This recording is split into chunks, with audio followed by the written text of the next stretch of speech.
Hi, everybody. Thanks for being here. And so we're very, very happy to have Anastasia today, who's going to tell us about characterizing quotients of positroids. Yeah, thank you so much for the invitation and the conversation beforehand. I realized that it was nice to kind of settle a little bit and get to know you all. Um, for those that may have seen me speak about this before, hopefully this will just help support your understanding around this topic. But for those who are new to it, the goal of today is to really introduce a few things. One would be matroids, which I hear people are somewhat familiar with. So we'll probably kind of fly by that a little quickly, but get into this family of matroids called positroids. I want to highlight different ways of representing these positroids and then how it is that we can use these representations to try to um, translate properties that in one particular property that I'm interested in called quotients of positroids in terms of these representations. That's sort of where we're headed today. And this all really kind of starts with this concept of a flag matroid. So if you start with a matroid, you can expand to this other object called a flag matroid, which just kind of like builds upon what we know about this central object in mathematics. And maybe I'm making a big statement to those who aren't super familiar with matroids, but I don't think it's too bold to say that it is a pretty central object these days. They pop up all over the place, and they in my mind are like one of these objects that you kind of can't ever get away from, which is great because they're exciting to learn about. So one of the important properties of matroids, which I'll get to in a second if you're not familiar with it, is called realizability, which means that your matroid really does arise from a vector space. This is a very special property in the sense that not too many years ago, it was shown by Nelson that almost all matroids are not realizable. So if you happen to see a matroid that is realizable, you're really looking at a unique object there. And so when you start looking at these different objects, these matroids and subsets of them, and then you determine, is realizability something that a characteristic that they have, this is a really important question that people want to ask. And then of course it sort of falls over into these other objects that use sort of matroids as their building blocks, for example, flag matroids. So this sort of lends us to the following conjecture, which was proved in the positive by Ardila, Rincon, and Williams. It's a conjecture by De Silva that said every positively oriented matroid is representable over the rationals. And they showed this actually by proving a positively oriented matroid is equivalent to a positroid. Positroids are representable. We'll get to all this stuff in a second. I know I'm supposed to have started off a little slow, but I'm sort of trying to set the stage, and then we'll start with baby steps. And so then, like I said already, the big question here would be, are flags of positively oriented matroids representable? Asking, what about flags of positroids? And one natural first step would be, well, how can we characterize sort of pairs that show up, pairs of positroids that show up in these flags? These are called positroid quotients. So is there a way for us to characterize the realizability or even just characterize two positroids that form quotients that show up in these flags using these different representations? Okay, so that's where we're headed. So you can kind of just keep that in the back of your mind marinating as we move through the rest of this sort of setup. So the big question here is, how can we combinatorially characterize quotients of positroids? All of this sort of working towards this larger question of the realizability of positively oriented matroids. Definitely a topic we haven't been able to get close to yet, but that would be sort of the holy grail. Okay, so we're going to definitely discuss matroids, positroids, as well as flag matroids and this notion of realizability. I'll provide a partial answer to this question and then end with a sort of general conjecture and some directions that we're thinking about and maybe you'd be interested in as well. Okay, so our outline, we'll start off with matroids, head off to positroids, and then find our way into realizable flag matroids, hopefully in the later half of the talk. Okay, so hopefully this definition of matroids seems familiar. or sounds familiar. I'm giving you the basis definition here. We have a matroid, we have a ground set. So really you can think about just like labels for elements. And then we have subsets of this ground set that have to satisfy the following two conditions. And the first condition just means that we have to have at least one subset of our ground set that lives in this collection of elements we'll call a basis. And the second condition here is called the basis exchange axiom, which really is a sort of a generalization of what we notice if we take two bases that span a vector space there, and there might be one vector and one basis that's not in the second basis, then we should be able to find a vector in the second one so that we could swap these two things. And then we end up with either one of the same vectors we already had, or maybe a new vector, basis. One of the same bases that we already started with, or a new basis that spans our vector space. So that's sort of the inspiration here. And then here's a couple of examples, or three examples I have of ways of representing this set of bases that generate the same matroid, but we can see that the description of these bases arise in three different ways. One in terms of trees on a graph, another one in terms of bases of a vector configuration, which is in the center there. And then the other one is collections of columns that are maximally linear independent for some matrix. Okay, and of course, I'll keep my chat open. If you have any questions at any point, just let me know. Okay, so hopefully this sounds kind of familiar. That means then we can introduce at least one other definition of a matroid. There's several, I mean, I don't actually know the number, but there's many ways of characterizing matroids. Another one is in terms of minimally dependent sets that are called circuits. And in this setting, the same matroid here that we've seen in three different ways has the same circuit set. These look like cycles on a graph. We'll call them circuits, but just minimally dependent sets of vectors in our vector configuration, as well as columns that are minimally dependent in matrix. And one property you can already take away here is that bases we saw are all have cardinality equal cardinality, and here circuits don't have to abide by that same property. Okay.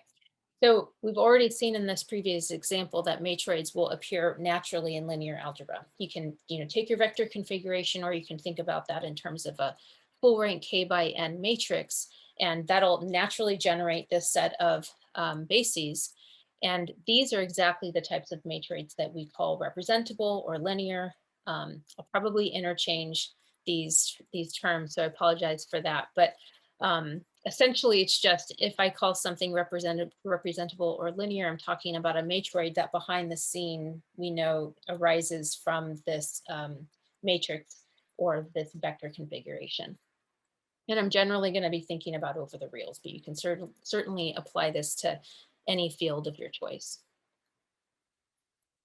So that means then we can then think about matroids that are represented by many different matrices, right? We can represent really the same matroid by all types of matrices, and this gives us a way of decomposing a space called the real Grassmannian, which probably folks are somewhat familiar with. And essentially, we're just talking about subspaces of rank K that live in R to the N.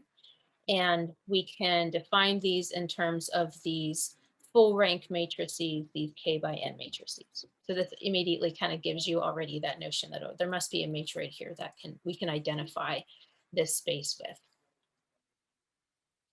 And I guess I didn't include it here, but Gelfond, I'm not going to remember the names now, but Gelfond, Saraganova, there's two other folks in there that I'm missing, but this is their work for sure, not mine. This is old stuff here that we have this nice decomposition of the Grassmannian.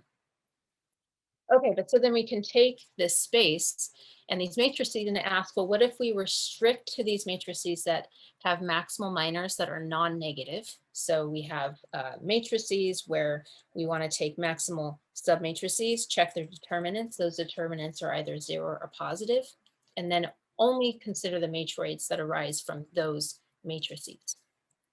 And this is due to Postnikov that we can actually give all of those matroids a special name. We'll call them positroids, like positive matroids. And because we already know that there's this decomposition of the Grassmannian, we can now say, well, let's just restrict ourselves to this totally non-negative Grassmannian space. And then we have a way of identifying each of the cells of our totally non-negative Grassmannian in terms of these positroids. I think I'm jumping ahead of myself because I believe I have a slide that lays that out for us in a second, but just that's coming. Okay, but so what is a positroid? It's going to be a representable matroid. So we know there's a matrix attached to this. So here's an example of such a positroid. We have a matrix A sub m. Ground set is just going to be the labels I give to the columns of this matrix, so 1 through 5. And then you can check that all the pairs in this script B are exactly those sub matrices that are maximal and their determinants are positive. And then you would just have to go back and double check that for any pair that doesn't show up in this set of bases, that those determinants, the sub matrices attached to those columns have determinant 0. And this representation I have here, this matrix isn't unique. And if I wanted to do any kind of like rotation of the columns, or I could definitely choose different numbers here. It might be that I end up with a matrix that doesn't satisfy this totally non-negative property. That doesn't tell me I don't have a positroid. It just tells me that I've kind of got the wrong matrix representation here. Okay, but so I think the point of what I wanted to say is that this is dependent on the ordering of your ground set. Okay, and just for a non-example, if you'd like to take a look at something that is not a positroid, but it certainly is a matroid, here is one you can play around with. So why is it that this matroid description I've given you here, where the ground set are the labels 1 through 4, and then these 4 bases does not form a positroid? So what goes wrong if you try to come up with a matrix that is totally non-negative and generates this basis set?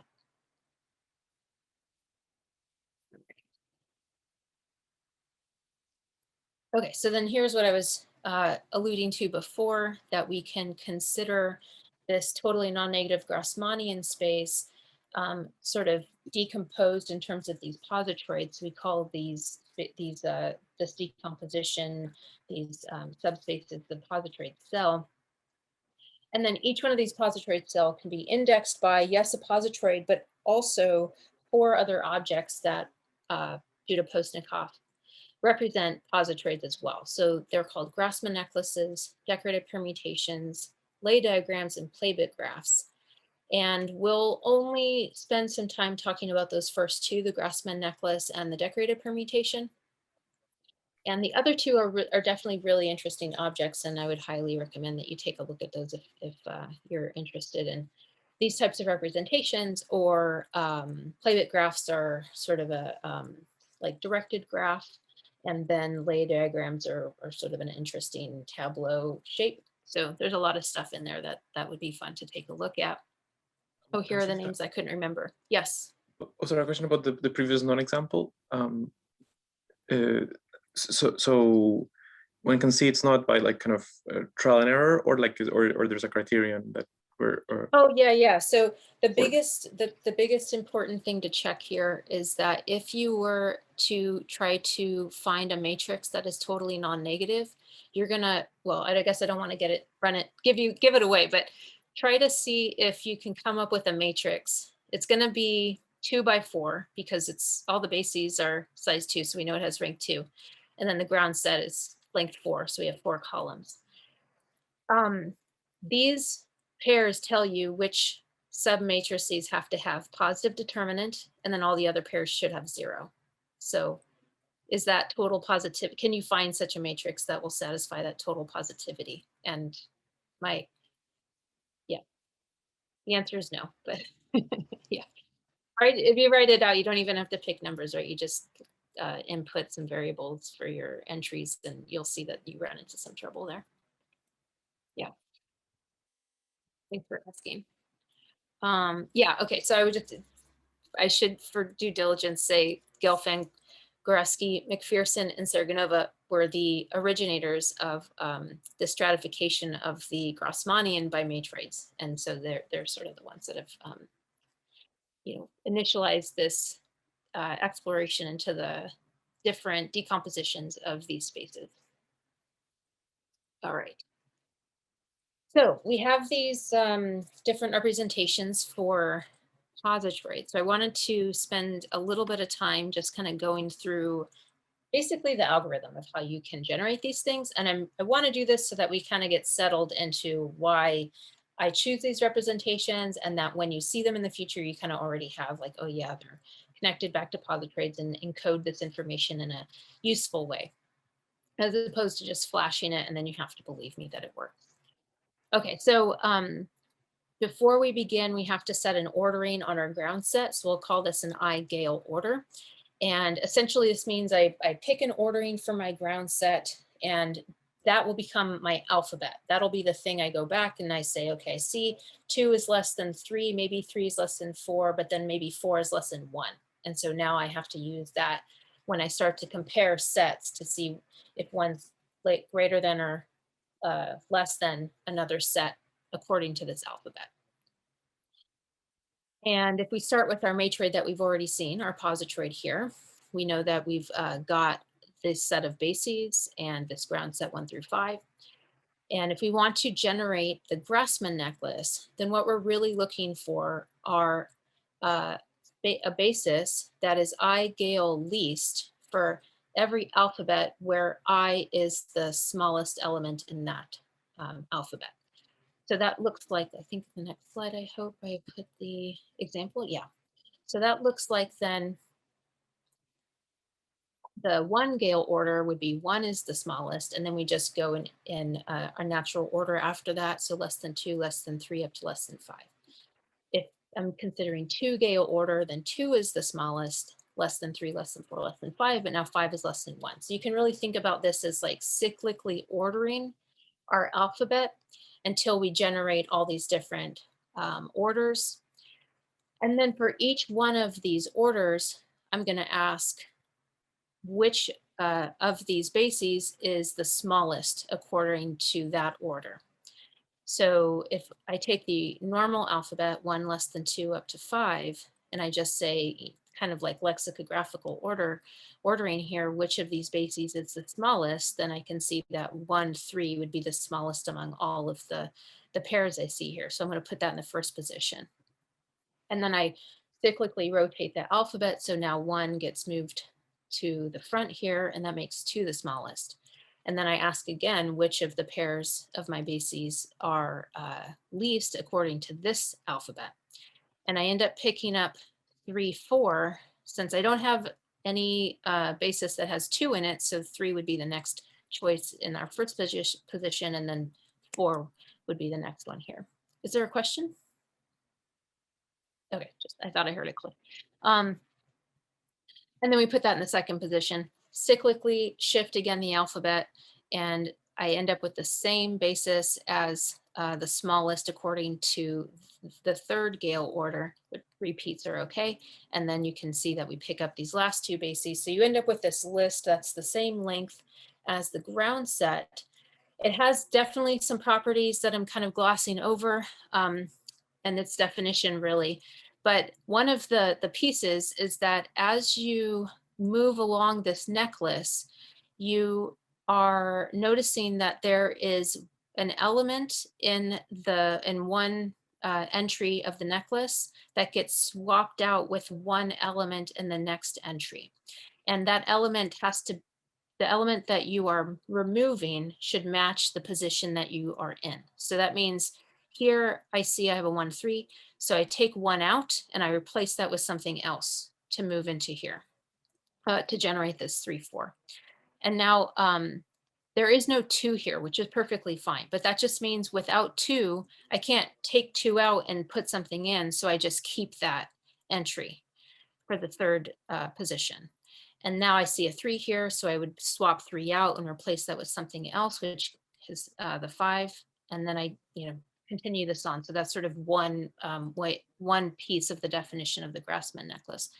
But as we're sort of noticing these swaps, if we record that information, that's what this 1 to 4, 2 to 2, 3 to 5 is recording.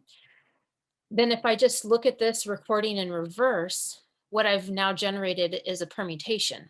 So for example, if I have 1, 4 was replaced with 1 when I moved from this entry in the 4th position to the next one in the 5th position. So that means I can now say, okay, I'm going to make a permutation here where in the first position of my permutation, I put a 4. And now I'm looking at this permutation down below. And then I can see that I didn't have a 2 in the second entry of my necklace. So I basically fixed the entry 2.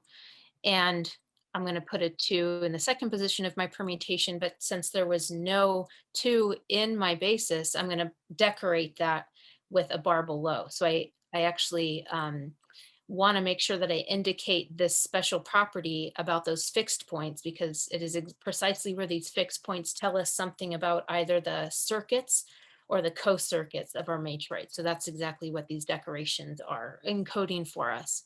And then I can build up this permutation in the same way. Position 3 came from 5, so that I'm going to put a 5 in position 3, 4 I'll put a 1, and then 5 I'll put a 3. And then that's how I generate this decorated permutation. So essentially we're kind of just walking through the algorithm here. And again, these decorations on all the fixed points tell us, is this entry or excuse me, this value in that position, this 2, is that a circuit or a co-circuit? And co-circuit means that it should show up in every basis, and circuit means it should show up in none of the bases. And here you can see that all the bases up here do not have a 2, which means it's a circuit. And so that's why I have this bar below. Okay, so probably spent way too much time talking about that, but you at least have a sense that these are truly representations that encode information about the positroid. I could recover all the bases if I want to here, but it gives us a really nice way of representing these positroids in a very compact form, which is super useful. There, okay. So let's kind of get into flag matroids here. Kind of put that on the back burner. The idea is I want to use those decorated permutations to, well, let me say it like this. There are definitely many different types of properties out there for matroids that people are interested in. And maybe, we have different representations as well of these matroids. So is there a way that we can encode or represent these properties using these different representations? That's sort of the driving force as we move forward. Okay, so it was Gelfand and Saragonova in the late 1980s that introduced this notion of flag matroids arising from a special case of Coxeter matroids. Let's just make sure we're on the same page of what flags are. So we take a flag of rank K to be a strictly increasing sequence of finite sets. The cardinality of the sets are going to be this Ki, and then we just take our tuple of all the cardinalities, and that's our bold K. And so then we can denote families of flags where the cardinality we can see is just our bold K, and then the flags will run over this ground set 1 through N. And then we can define a flag matroid of rank K, so this sort of collection of ranks on this ground set as a collection of these flags that satisfy the following condition. So we're kind of just, I'll say this definition just so to make sure that we have some groundation here, but then we're actually going to move on to a different definition. But so essentially a flag matroid is this family of flags such that every linear ordering on our ground set, for every every linear ordering on the ground set, there exists a unique maximal element of the flag with respect to, again, the scale order. So one way to think about this is if I have a family of matroids, these matroids are all over the same ground set, but they'll have different ranks. Then these flags are really just a basis extracted from each one of the matroids of the different ranks, and then there should be a containment that happens, and that's exactly the types of linear orderings that they're talking about here. So you should end up with this unique maximal collection of containment of bases with respect to this ordering. Okay, let me just pause on that one if there's questions. So before, sorry, before in the Gale ordering, so you were kind of cyclically shifting. So W was like, or omega was 1, 2, 3, and then 2, 3, and so on. Or, Yeah. Okay, and but no. Is this a good place to stop the preseminar, Anastasia? Oh, sure. Or Maybe I can end with this last slide just as Sure. because it's an example here. So, Sounds good. So one example would be if you were to take a matroid, and then you start off with these sets of their set of independent sets. So the independent sets would be if you took all the bases as well as all of their subsets. That's the collection of independent sets, and then you just start truncating these things. Then that would generate a flag of a flag matroid. Another one that's pretty straightforward. I mean, once you write details out too, definitely moving quickly through this stuff is if you take the collection of uniform matroids over the same ground set. And I think that one's pretty probably easier to visualize because a uniform matroid, if you're not familiar, is take a ground set, let's say the numbers 1 through 5. And if it's of rank 2, I'm going to take all tuples. So all subsets of size 2 of the numbers 1 through 5. And that forms this matroid called the uniform matroid. So if you say take the uniform matroids over, let's say, ground set 5 of rank 2, 3, 4, 5, then they naturally are going to be subsets. The bases form these flags naturally, just because I'm taking subsets of particular size, and you can form a flag in that way. And then last, I'll just mention that we define a flag matroid as realizable if the associated flag sets of matroids are realized by a flag of subspaces. And this is really kind of the heart of what we would like to find is how can we apply this to flag positroids. Okay, so I'll pause. Yeah, stop there. All right. Thank you, Anastasia. Yeah. And so are there questions? Maybe this was mentioned before, but what was the Gale order again? Yeah, the Gale order is essentially, I fix a ground set ordering, like I can go back to like 1, 2, 3, 4.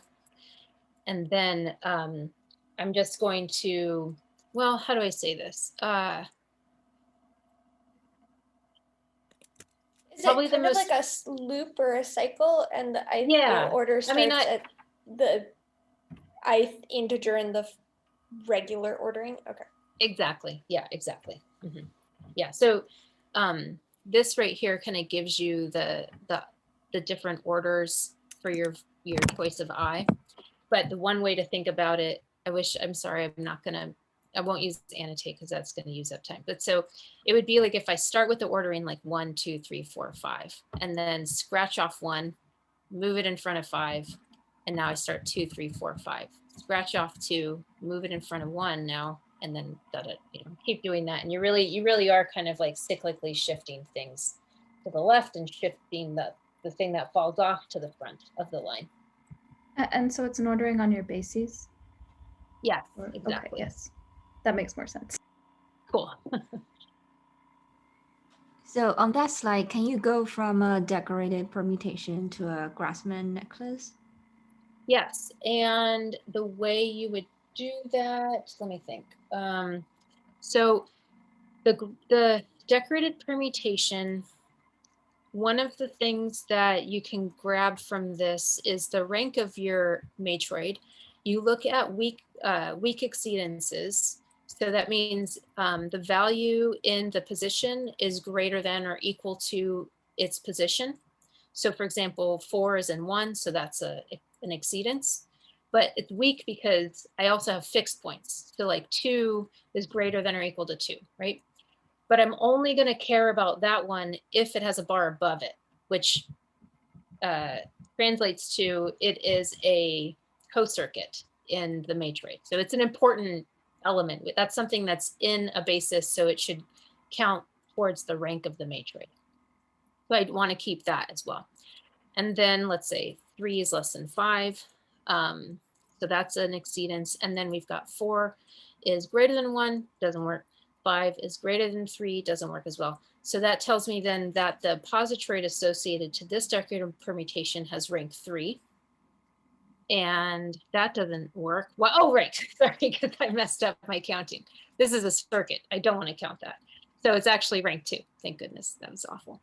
So 1, yeah. So we have position 1, position 3, rank 2. And that's how I know all the bases are size 2. And then I'm basically keeping track of where those weak exceedances occur according to this Gale ordering. So that first basis I find is position 1, position 3, 1, 3, that's a basis. Now I go to my next Gale ordering where I have 2 less than 3 less than blah, blah, blah, 5 less than 1. And then I play the same game. Where do I have the positions where weak exceedance happens? And then I record that. And that gives me the rest of my bases there. And then actually to go backwards to the Grassman necklace, can I just do that immediately? Yeah, I think actually what I just did should give you the Grassman necklace directly. And then, oh shoot, I haven't done this in a while. So, because I only did it 5 times. So yeah, I think that should give me this necklace. And then once you have the necklace, you look for all the pairs that are Gale greater than or equal to each one of, so you pick a pair like 3, 5. That has to be I Gale greater than or equal to each one of the entries according to that alphabet. So it's kind of like take all the pairs that are greater than or equal to 1, 3, take all the pairs that are greater than or equal to 3, 4, and then take their intersections. And then that gives you anything else that didn't show up in the necklace. Probably too much information, but but it all works out, which is useful. And maybe I'll just end by saying this whole thing with like picking up the bases and stuff from the necklace like this only works for positroids, which is why it's a nice representation. If you're looking at a matroid, there'll be, you don't need all of those bases to define a matroid in general. So positroids are really sort of like these saturated matroids because they really pick up everything that should live there, whereas a matroid doesn't have to have all that stuff. A typical one. Great. Thanks.